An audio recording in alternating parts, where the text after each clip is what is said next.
Starting with Amit Wadhwani, partner real estate, Khaitan and Company. Amit brings over 17 plus years of experience in real estate matters, specializing in title investigation of land and premises. He's somebody who frequently advises on RERA matters and on rules, regulations, and guidelines issued by government bodies. Thank you so much. Please, gentlemen, please may be seated. Let's give them a big, big round of applause. We also have with us Lalit Lahoty, Regional Head Mumbai, Sobha Limited. Lalit brings over 3 decades of comprehensive experience across real estate and construction, including the experience of working both in India and UAE. He's been a part of the Sobha group for the last 8 years, handling different responsibilities. Let's give Lalit a big, big round of applause. Thank you so much, Lalit, for joining us. May we also have the opportunity of calling upon Milind Changani, co-founder Stallion Buildtech, LLP, and partner CY CORP. An architect member Noretco and CMDWA, co-chairman redevelopment MCHI Mumbai. He's somebody who brings more than 20 years of experience of running 150 projects, working with brands across the residential development, schools, and commercial projects. Thank you so much, Milind, for giving us your valuable time and joining us. May we also have an opportunity of calling upon Nitesh Gangaramani, Managing Director, Nyshaa Realty. A visionary who believes in building beyond structure, he builds trust, relationships, and communities.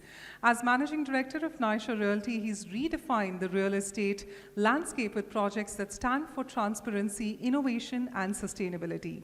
Under his leadership, Nyshaa Realty has embraced redevelopment as an opportunity for transformation. Let's give Nitesh a big, big round of applause as we welcome him on board. We'd also like to invite on stage Sanjay Daga, founder and CEO of Anex Advisory, the driving force behind the enterprise with expertise in CA and law, with the esteemed companies of Puravankara and Runwal Developers, where he commanded as the COO, and before that as a business head at Kalpataru Limited for 9 monumental years. Well, his influence has transformed the industry. Thank you so much for joining us. Let's give Sanjay once again a big, big round of applause. And to complete the panel, of course, I'd like to have the humble opportunity of calling upon Sanjay Kalele, the founder and managing director of True Realty. He founded the company to solve the core problems of real estate sector, the lack of transparency and accountability. True Realty creates an ecosystem benefiting the community at large by leveraging IT and tech-enabled products, thereby delivering superior products to the end customer by fostering the healthy competition through the stakeholder aggregation. Thank you so much, Sujay, for joining us. And ladies and gentlemen, with that, I'd like to hand on the opportunity to Dr. Advocate Harshul Savla to take forward with the proceedings of today. Once again, let's give our panel a mighty round of applause, please. Super. So redevelopment is the buzzword in Indian real estate right now. I think full of action, the frenzy just doesn't stop. I think every year we think that the steam will go out, but new benchmarks are set. Double the area, 100%, 155%, these are now common offers which are rolling out. And, pre the panel, we had a very interesting conversation. Fortunately, we have a good mix. We have solicitor, we have an international brand, we have local brands, we have a design and a liaison architect, and consultants as well. So, it's a good mix to discuss redevelopment. I'm going to straight away come into a common question for all the panelists. Since we have a diverse profile, the idea is to get different perspectives. The way Mumbai redevelopment is going, it's all over the news every second day. How do you see Mumbai evolving as a city in the next 10 years? And I'm sure with equal push from infrastructure as well. So overall, how do you see redevelopment shaping up? Is it a bubble which is in the making? Are we making ghettos? Are we making too dense projects, high rises? 3-floor buildings giving up shape to 21-floor buildings was the headline day before. So, what is it? Are your thoughts? We'll start in this round and then we'll go to specific questions. So, what is it, Sujay, your thoughts are? Thank you, Harshul. I think it's a brilliant question to start the discussion. I think one fundamental change that we have seen over the last 5 years and which will only increase the the trend over the next decade, like you mentioned, historically Mumbai has been a very linear city with southern Mumbai, South Mumbai markets dictating the price. And as you go away from South Mumbai, the price benchmarking towards the northern Mumbai prices getting benchmarked to South Mumbai. With the infrastructure, coastal road, metro and upcoming projects shaping up, now we see more circularity in the pricing. So now lakh rupees per square feet, for example, is no longer domain of only South Mumbai. We saw a project in Turner Road crossing 1,11,000 rupees in the registered thing. Recently there was a transaction in Borivali where a 4-bedroom was sold for 2,500 square feet was transacted at 8.5 crore, which was something great. So no longer I feel prices would be benchmarked to South. Each micro market will have its own pricing and partly driven by the infrastructure developments over the coming decade. I think very valid point. At least there are 6 micro markets where 1 lakh rupee a foot is common. Central Mumbai rates are now seen in Borivali. Very great, good observations. I think this is pretty much where Mumbai is going. One city, one price. What are your thoughts, Sanjay? Good afternoon, guys. I completely agree with the thought process of Sujay. Infrastructure has really given the boost to the redevelopment across the city. I see a lot of things happening in the last few years which will take Mumbai to the next level of metro cities or a financial capital of the world. Basically because now no more, the connectivity which was the biggest challenge for the city's growth has been addressed. And now already the city is landlocked. There is a scarcity of land and we see a lot of redevelopment happening with the development potential being given as bonuses to develop vertically. That's where the city is taking the next level of growth, which is properly supported by the infrastructure development. So the concept which was there before of staying in suburbs and working in CBDs is going to go away shortly, and there will be a walk-to-work concept coming up in different micro markets of the cities. This is what could be evident, especially in western suburbs and central suburbs, where earlier the office spaces were centralized to Nariman Point, Kolaba, to BKC, etc., etc. Now these are all getting decentralized because of the affordability issue as well as with the walk-to-work concept, where the commutation is always the biggest challenge in Mumbai. But with the metro, with the coastal road, with the other ring roads infrastructure coming in place in next 10 years, I see a lot of development happening around and people going into the concept of walk-to-work concept. This is what I see, and I see city going into a right direction under the leadership and guidance of the, of course, the political parties as well as the development authorities. Hopefully the prices should get sustained. And the demand and supply is matched, and we don't get into any kind of mismatch in demand and supplies over the period of time. So I think every micro market has become a CBD's, absolutely the theme with which Mumbai is evolving, and rightfully so. MMR is almost 1/3 of India's real estate in terms of organized sales. What are your thoughts, Nitesh, on the ground realities? Well, first of all, very good afternoon to you guys, and thank you, Harshul. Well, I would say Mumbai, in terms of scalability, is about 6,238 square millimeters. We have a population of about 26 million people who live in Mumbai. Now, redevelopment, why it's a must, I feel, it's been 76 years of independence, which India got, almost 76, 77 years, after which there have been buildings which have been 40, 50 years old, where I am a structural engineer by profession. I am a civil engineer, as well as I did my MBA from Manchester. I have visited sites. I have seen that the structures are unsafe.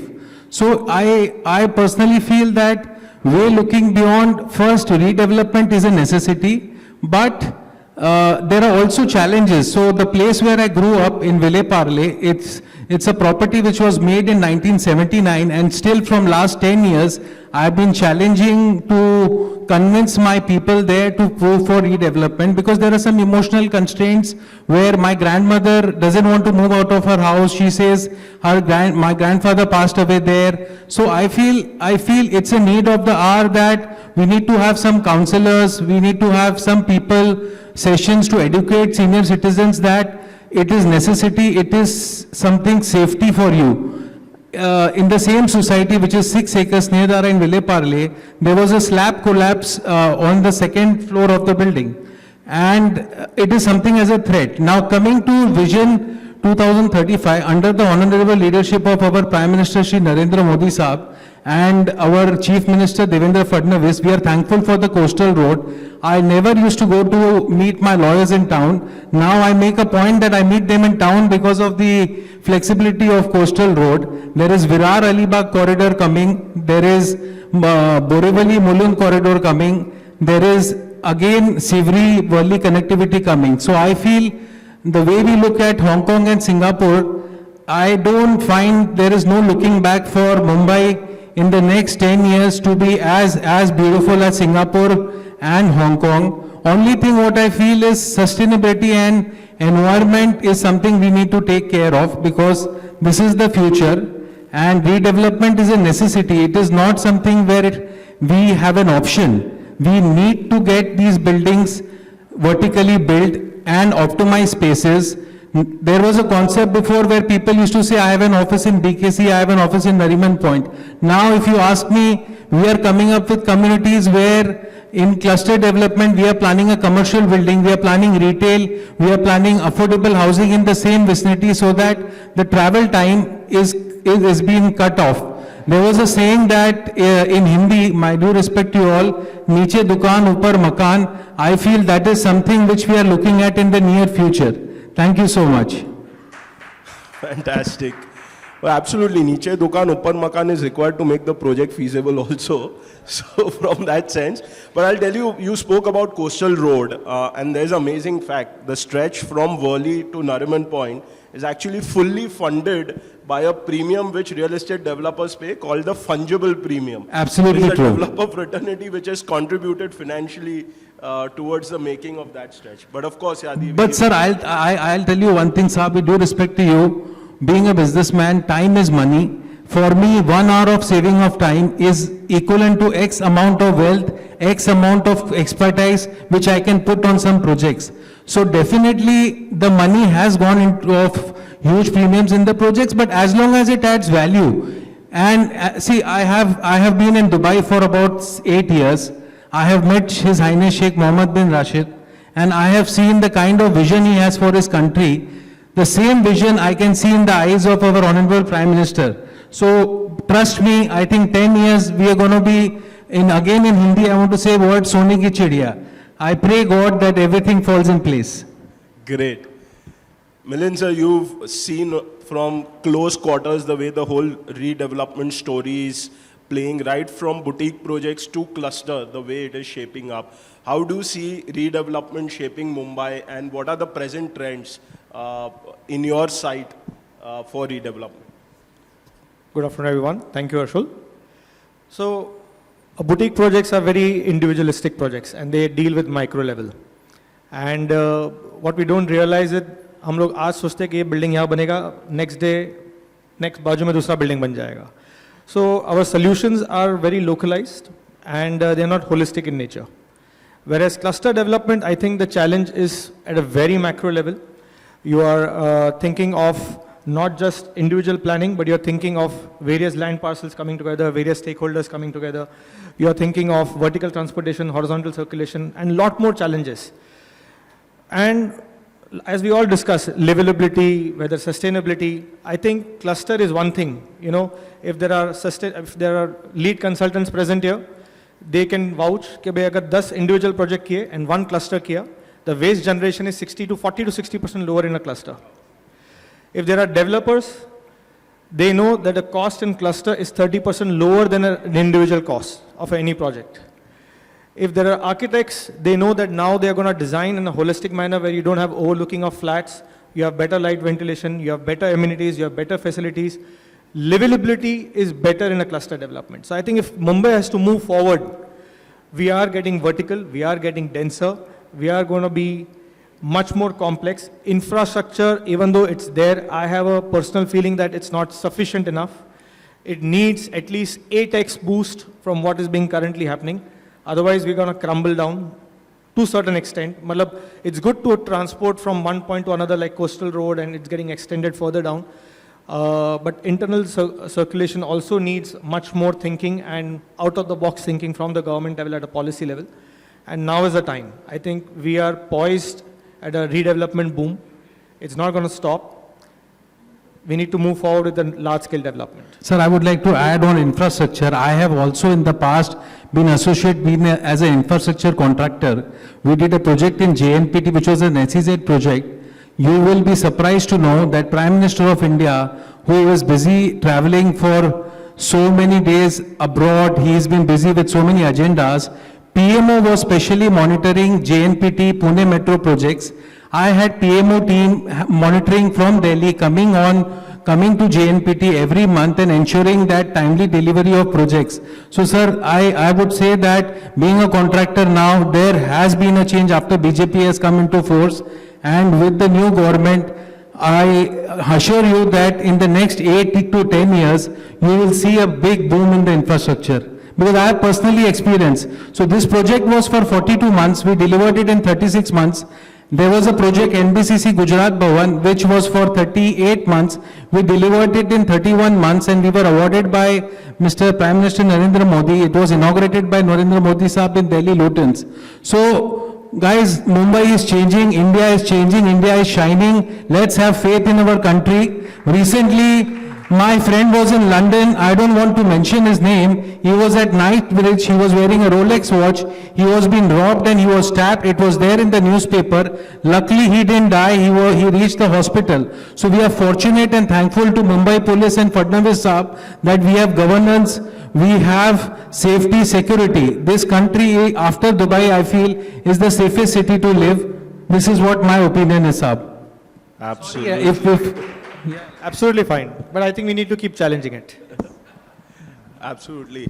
We are extremely excited to see Shobha on panel and to see Shobha come in Mumbai. Mumbai was extremely excited for DLF. We've seen the best of corporates, whether from corporate India or international developers and pan-India developers coming into Mumbai. And Mumbai, the beauty is, welcomes everyone. And there's a lot of excitement. So I would like to know from you how Shobha sees Mumbai redevelopment. What are your thoughts personally on the way Mumbai is placed? So first thing, thank you everyone. And we are very happy to be in Mumbai. That's the way I'll start. Redevelopment is a necessity right now for Mumbai. There is no second thought about it. We feel it's a little too ambitious right now, the way it is shaping up, but it's going to be transformative. It's going to completely change the horizons that the city sees today.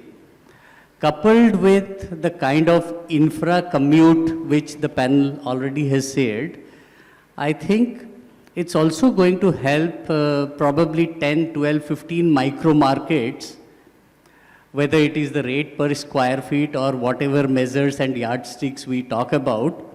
It's going to have a good level, and thereby the kind of pressure we had in particular pockets of the city is going to reduce, and that's the benefit. So I would say redevelopment coupled with a huge boom on the infra, this is what is going to be the decade ahead. I think that's a very valid point, because Mumbai witnessed 3D traffic recently, 3 levels of traffic jams. The SCLR bridge opened up and now we had 3 levels and all 3 were packed. So I think the point Milind made that, we need 8x infrastructure is so true, because all this redevelopment that comes, although government's really doing fantastic, before you jump in, Nitesh. So Sir, Rome was not built in a day. Please, it's been 2014 from the time our Prime Minister has come. Give him some time. Everything cannot be built in a day, but I trust that things are changing, because No, no, I have, so with due respect, I used to run a infrastructure company. I used to run a PMC company by the name of William and Jones. I had an architecture and interior designing company. Now I'm a developer. I have also been past developer in Dubai. So I have worn different hats, and being an engineer myself, the reason of coming to India back from Dubai was I find that there is a big change.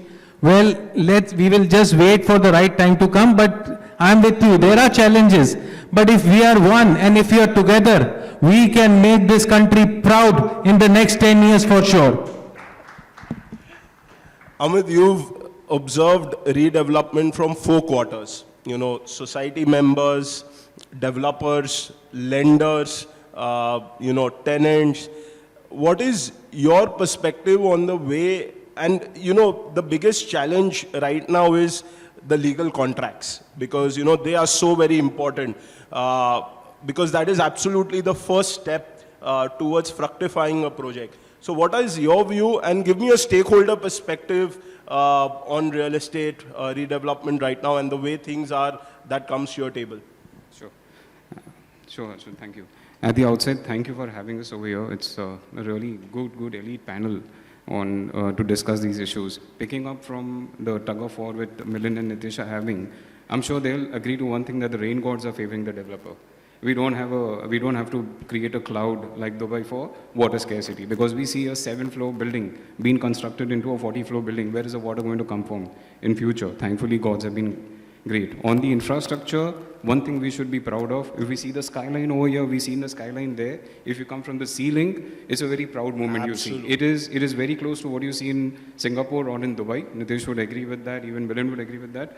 I mean, we used to see from the skyline only Palai Royal as one of the huge elephants sitting over there.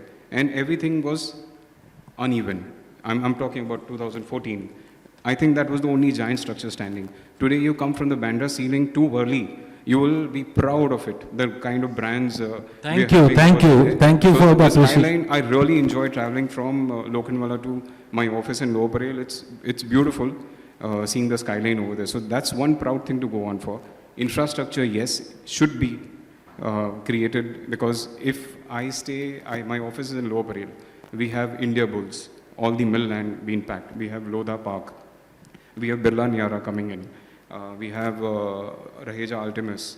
There's too much of density. There's only this one patch of road which will take you to the ceiling. How will that I look at Manhattan. I look at that in the future 10 years to be like Manhattan. Honestly.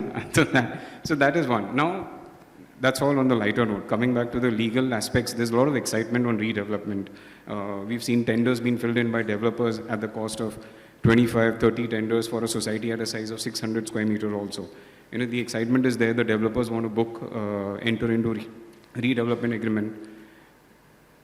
A decade ago, if you enter into a redevelopment, it was a niche practice, because there was some land, there was SRA to be built, Panvel is building up, and nobody thought of so much rampant redevelopment going on, because thanks to the Chief Minister and his team, we have the metro project, we have the coastal line. It's because of that everybody wants to see a beautiful skyline. When you travel from the metro, you travel from the coastal road.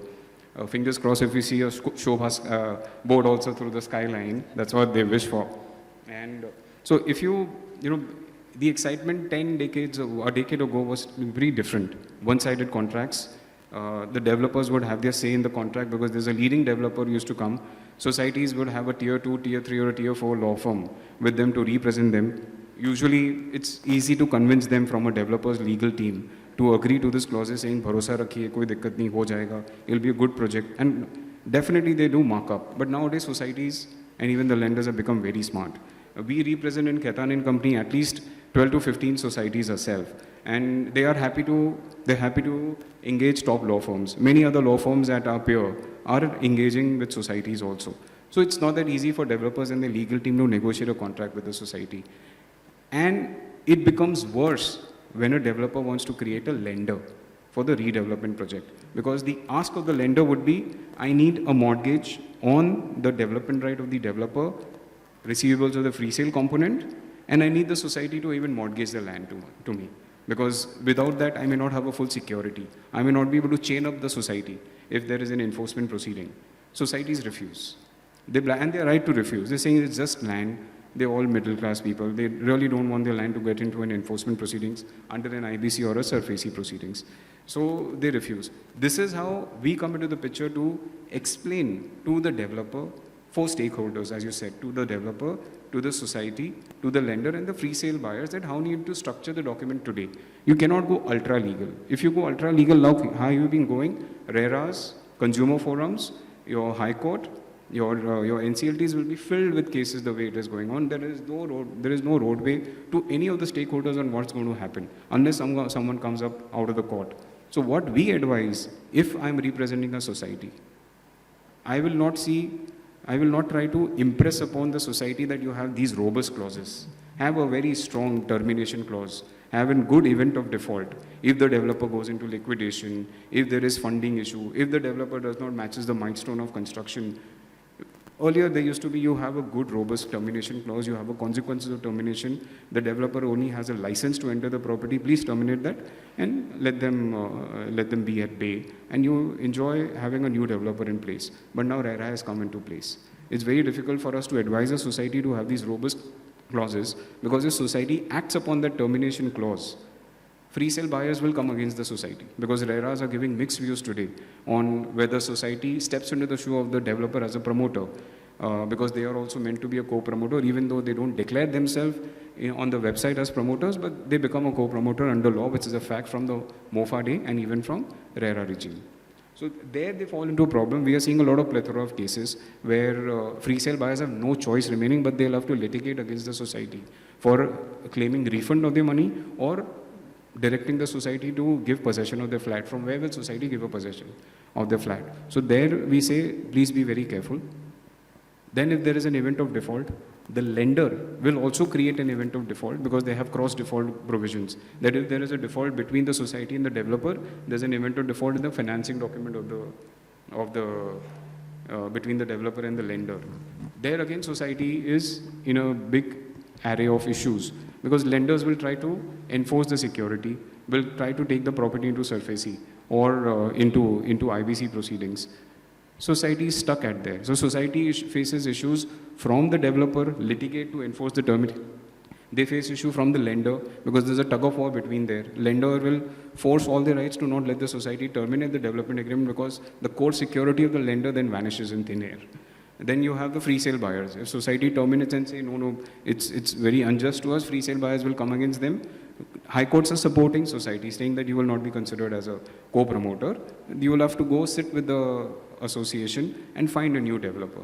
So from all these angles, we actually are advising a lot of lenders or developers or societies to say that if there is a termination, please sit across the table, give 6 months to 1 year period to all of them to cool down, and direct the lender or the developer to get a new DM, development manager, or get new funding and revive the project. If that is not happening within that cure period of 6 months or 1 year, then automatic termination, and then let the law take its own course.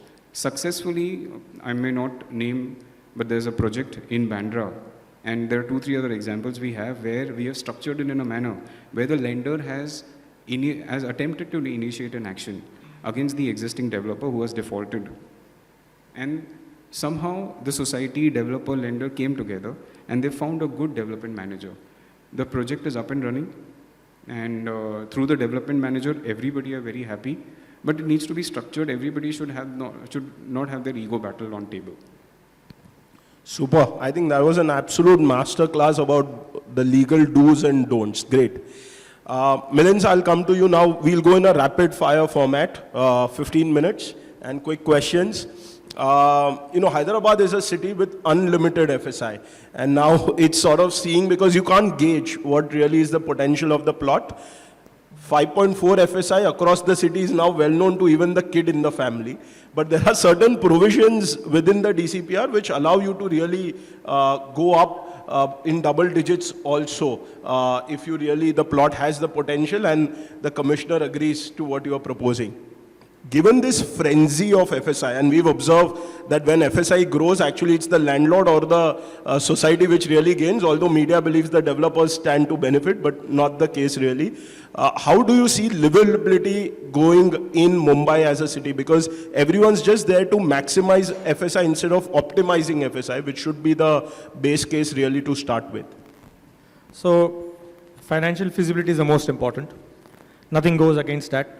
But as designers, if you stop looking at only financial feasibility and do not look at the design aspect or the livability aspect, I think you will create only vertical slums and nothing else. Also, designers have to be conscious for simple things like agar ACs bhi dal rahe hai, to at least create spaces properly. Otherwise, the city is going to look quite shit. So it is a challenge, but it is also a solvable challenge where you can use sustainability or you can use livability aspects, and cluster does play a major role in that, to be honest. Compared to individual developments, when you go for cluster developments, you have all the amenities, facilities that make it much more livable. Your clubhouse sizes, I was talking about, in the discussion that one of our projects, the clubhouse size itself is 65,000 square feet. So imagine, if you're doing a single project, you're going to create a gym at the most.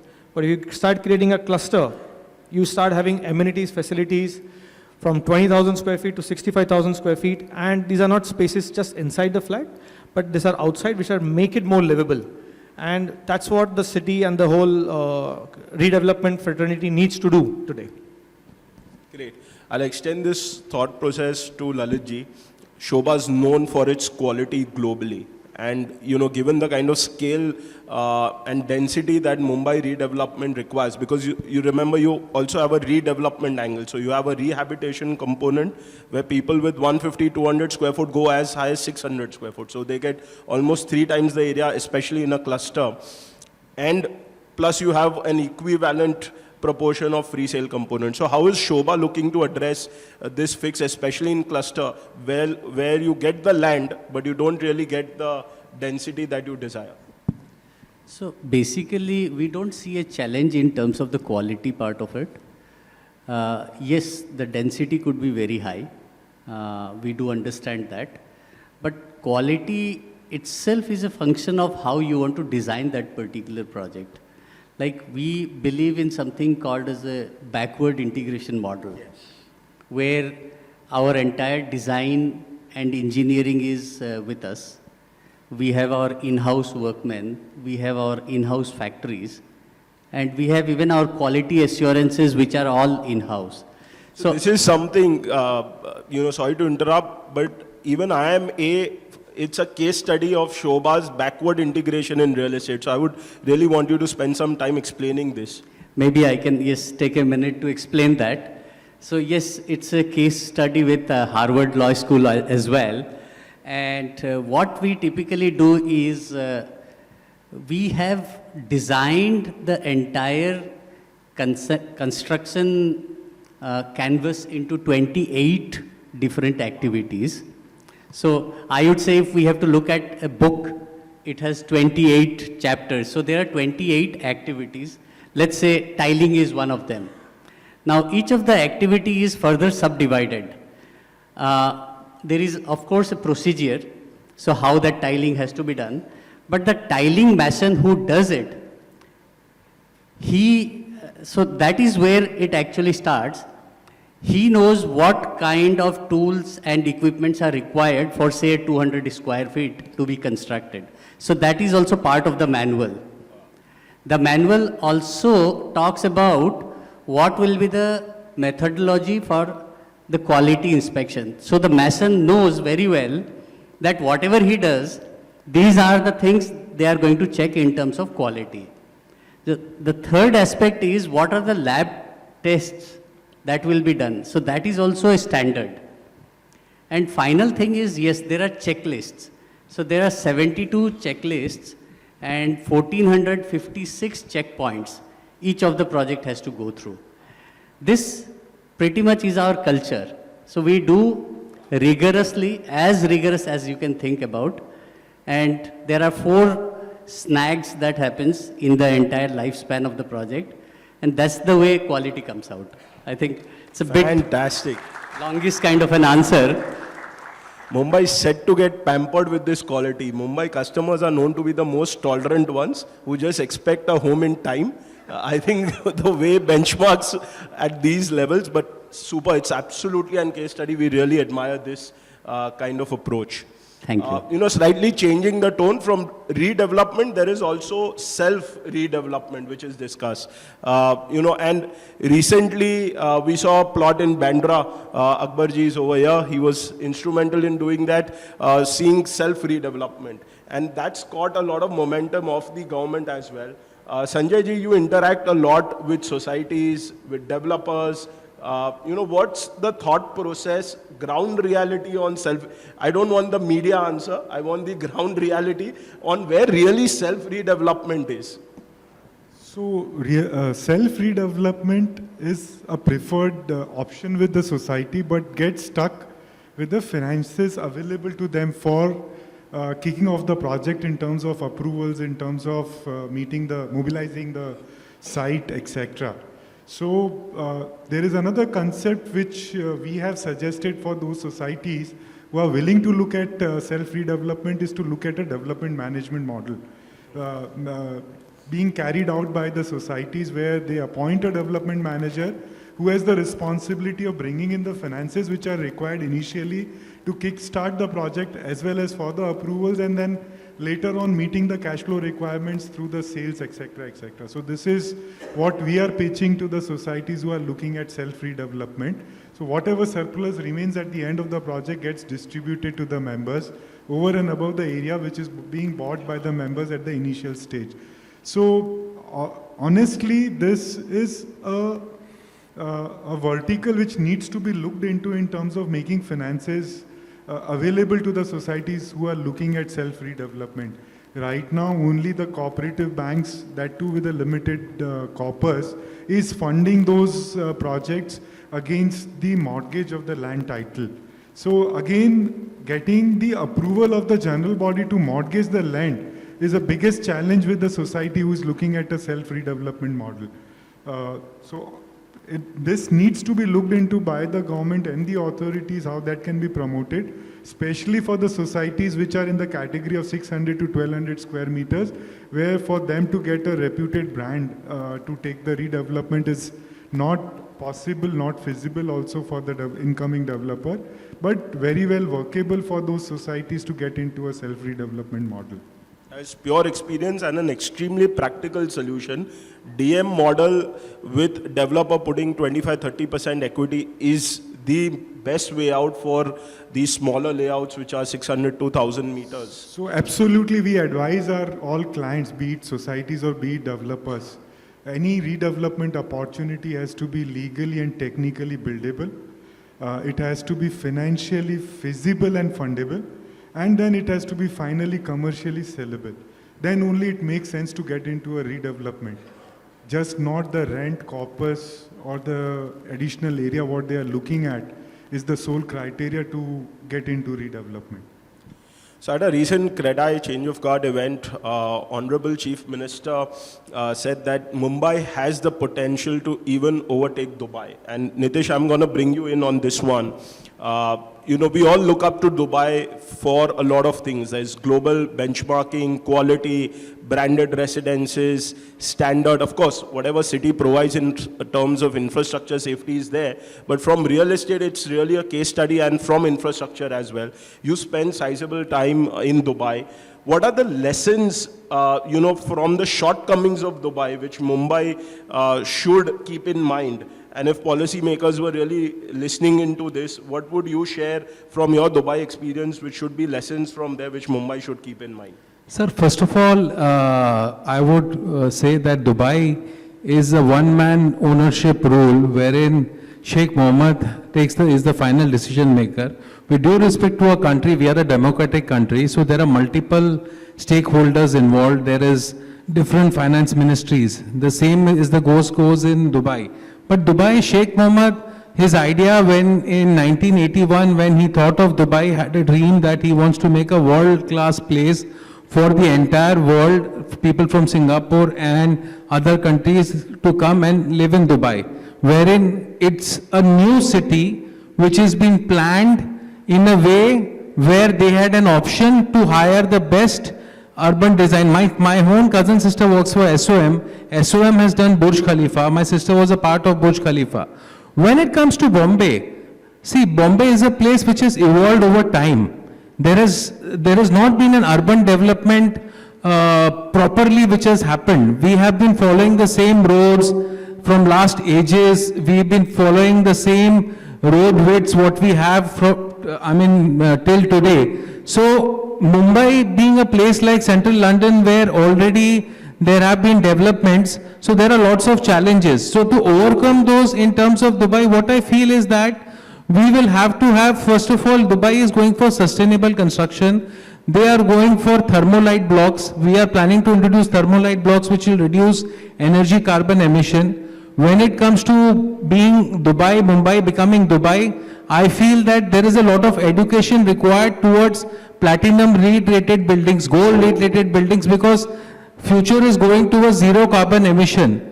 If I look at my daughter who's 5 years, Nyshaa, whom the name of the company is, she can use my iPhone, she can use my iPad, she knows to use Chat GPT, she knows to speak on Chat GPT, which is something I am really shocked. So if you see the generation, the mindset is changing. So coming to Mumbai, I would suggest that Dubai has a single window system where all the approvals of CRZ, of MOFA, of BMC, premiums, all come in a single ticket window. So that reduces the time. We are working on a project where I have got an IOD, I'm waiting for an IOD past 6 months, where I have still not gotten CRZ approval, wherein CRZ has been already released. So I feel we need to work on these parameters. Secondly, we need to work on community living, like what Milind Changani Saab said, that cluster development. So in my cluster development, which we are planning to do in Warsaw, it's about approximately 12,000 square meters, where we are planning to have an integrated hospital. We have clubhouse for children. We are planning to have everything under one roof. So my suggestion to our Honorable Prime Minister is that we need to have, first of all, grading of developers. So we need to first categorize the developers based on the scalability, based on the volumes.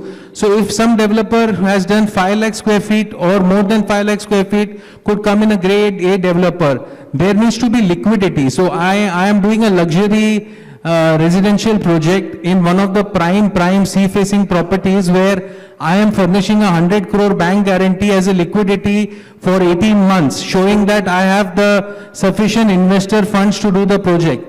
So I personally feel that even finance plays a very important role, because lots of new developers who are coming, by offering extra area, they are planning to take these projects.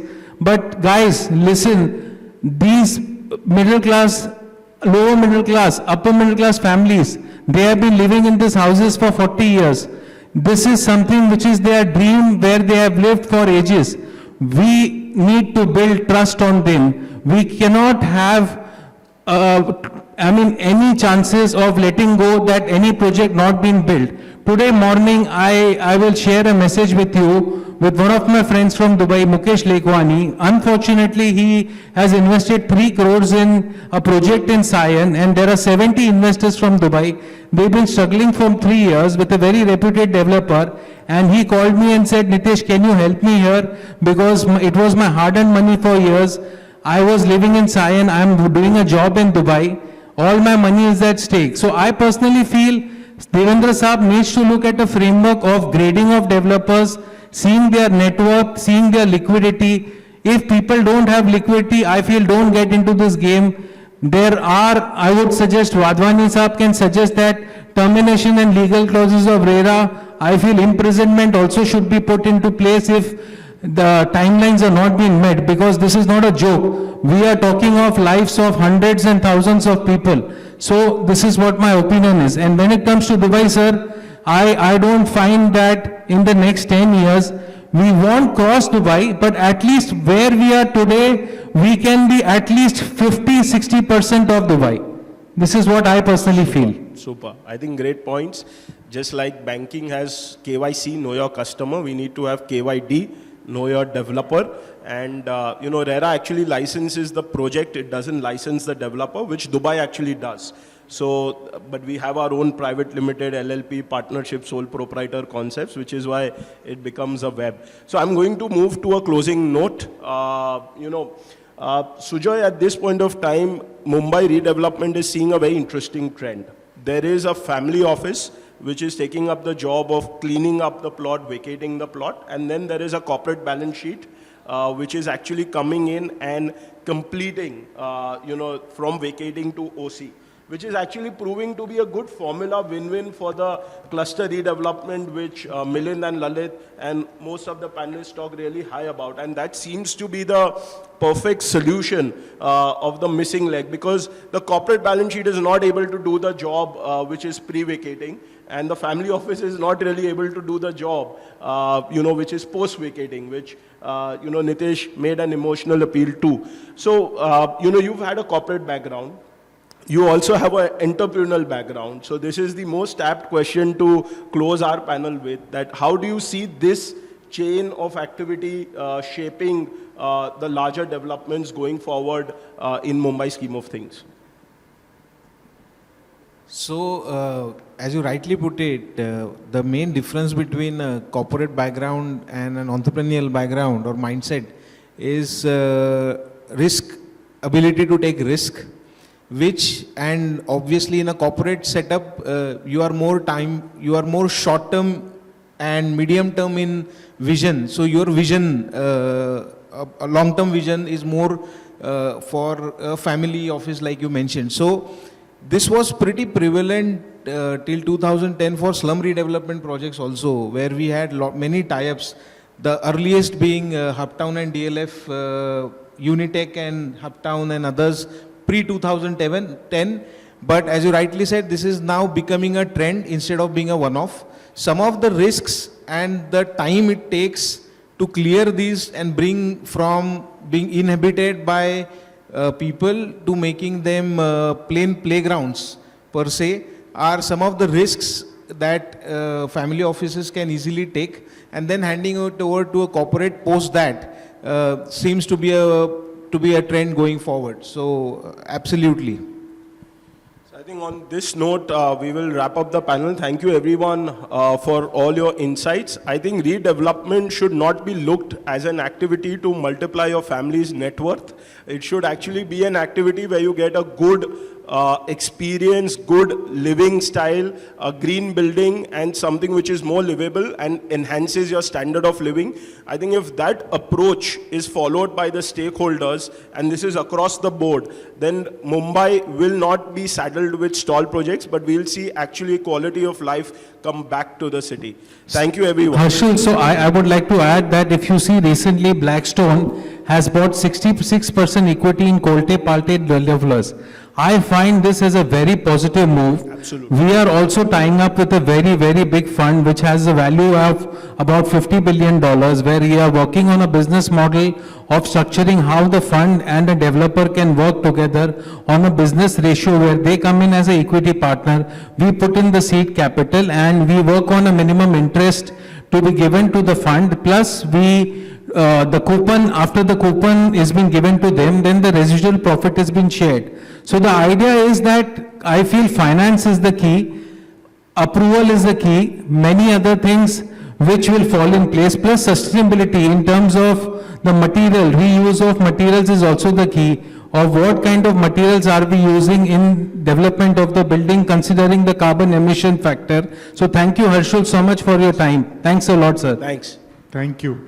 Thank you. Thank you so much to all our eminent panelists. Of course, a key topic being discussed, and I'm sure all of you are gripped right to your seats. As you can see, it's a full house here in Mumbai. With that, if I may request Rohit Kedia, founder and CEO of ARC VI, to please join us on stage and help us in giving a token of appreciation to all our panelists. Let's give Rohit a big, big round of applause as we welcome him, and may I request all our panelists to please step forward. Starting, of course, with Amit Wadhwani. Thank you so much for joining us. May we request the both of you to step forward in the center, allow us an opportunity to capture our dignitaries in one frame. Your applause is truly supported at the background. Let's give them a mighty round of applause. Thank you so much, Amit. Thank you, Lalit, for joining us. Truly a pleasure hearing from Lalit Lahoty, Let's give him a warm, warm round of applause. An incredible leader right there, Lalit. Thank you so much. May I also request Milind Changani to please step forward. Milind, always a delight to have you on the platform. Let's give him Milind a big round of applause. Nitesh, what an honor it has been. Truly a passionate speaker right there. Let's give him a bigger round of applause. Nitesh Gangaramani, thank you so much for joining us. We'd also like to invite Sanjay, Daga, thank you so much for joining us. All the key inputs by Sanjay, let's encourage him with a big, big round of applause. Sujay, of course, we'd like to humbly thank you towards the end. His closing notes were so fantastic. Let's give Sujay Kalele a big, big round of applause. And this conversation wouldn't have been complete without our session chair. Let's give him a mighty round of applause, Dr. Advocate Harshul Savla. Thank you so much for curating such a wonderful conversation. May I request all our panelists to please step forward along with our presenter, allow us an opportunity to capture you all in one frame. Second mega panel discussion, ladies and gentlemen. It's full house here in Mumbai. Let's give them a big, big round of applause. What a great 17th edition of the Realty Plus Conclave right here in Mumbai. And we'd like to humbly thank all our panelists for joining us.